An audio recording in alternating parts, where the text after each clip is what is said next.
know if this is recording good because it's like on a stick, but end of day 2. Got the center console out, battery out, some of the lids out. Bought some bees that were in here. Got some of the metal, started working to get some of the metal off. It's going pretty good so far. Here, this old gas tank, I've never seen one like this.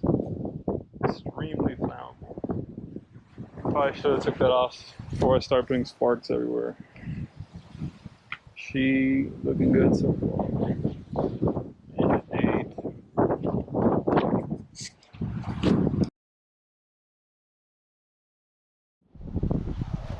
What's up, guys? End of day 3 here. Got a lot of work done today. Was able to take out the live well. It's pretty hard, not gonna lie. Got it out from here in the center. These 2 huge pieces of foam had it in there by pressure, so I had to hammer it out, but luckily I was able to get it out without too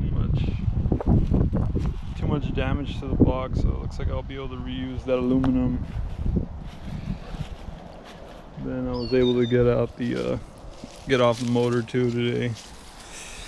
Here it is on the floor.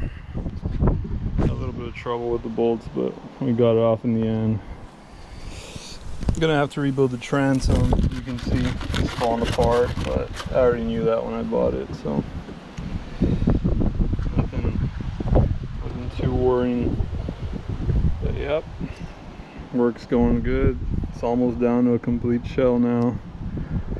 Then once I got it down to just a shell, I'll take the boat off of the trailer. I'll completely rebuild the trailer, and then I'll start getting to working on bringing the boat back to its glory.